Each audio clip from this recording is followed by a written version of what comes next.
வணக்கம் அன்பா. நிகழ்ச்சி மூலமாக உங்களை சந்திப்பதில் பெருமகிழ்ச்சி அடைகிறேன். வாழ்க்கையில் வெற்றி பயன் நோக்கி நீங்கள் பயணம் செய்து கொண்டிருக்கீங்க. இந்த பயன்கள் நல்ல முறையில் வெற்றி பெற என் அன்பின் வாழ்த்துக்கள். நீங்கள் நல்லா இருப்பீங்க.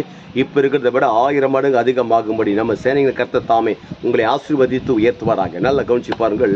இந்த உலகத்தில் உலகம் நல்லா இருக்கணும், நம்ம எல்லாம் பாரப்படுறோம்.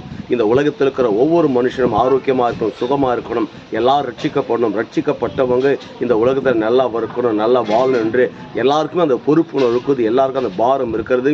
நல்ல ஒரு தெய்வீகமான எண்ணம் இருக்குது. எல்லாம் ஓகே.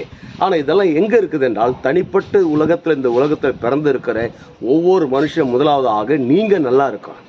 நீங்கள் இந்த உலகத்தில் உயர்ந்து இருக்கணும். நீங்கள் நல்ல சரீரத்தில் எந்த நோய் நொடி இல்லாதபடி ஆரோக்கியமாக இருக்கணும். நீங்கள் பொருளாதாரத்தில் மிகப்பெரிய அளவில் வெற்றியாளராக இருக்கணும். நீங்கள் நல்ல ஒரு தொழில் செய்வர்களாக இருக்கணும். நீங்கள் செய்கிற ஊழியங்களாக இருக்கட்டும், எஜுகேஷன் டிபார்ட்மெண்ட்டாக இருக்கட்டும், அது சிறந்த முறையில் அது பலத்து இருக்கணும். பாருங்கள், ஒரு சாதாரண ஒரு மனுஷன் அவன் சாதாரண நிலையில் வாழ்ந்து அவன் படித்து அந்த மனிதன் ஒரு ஐஏஎஸ் ஆஃபீஸர் ஆகும்போது, அந்த ஐஏஎஸ் ஆஃபீஸர் கலெக்டராக மாறும்போது, ஒரு கிட்டத்தட்ட ஒரு மாவட்டத்தில் இருக்கிற அத்தனை லட்சக்கணக்கான ஜனங்களுக்கும் அவர் ஒரு தலைவராக விளங்குறாரு இருப்பார். அப்போ நான் உங்களுக்கு சொல்லுகிறேன், நீங்கள் இந்த உலகத்தில் நல்லா வாழும் பொழுது, நல்லா இருக்கும் போது, இந்த உலகத்தில் இருக்கிற எல்லா மனுஷனுமே நல்லா வாழுவாங்க. அதில் தனிப்பட்ட வாழ்க்கையில் இருக்கிற ஒவ்வொரு மனுஷனுடைய பிறப்பாகப்பட்டது, அதில் உலகத்தில் இருக்கிற கோடிக்கணக்கான ஜனங்களுடைய நல்வாழ்வு அடங்கியிருக்குது. அதனால் நீங்கள் நல்லா இருக்கணும், நீங்கள் உயர்ந்து இருக்கணும், நீங்கள் பெஸ்ட்டாக இருக்கணுங்க.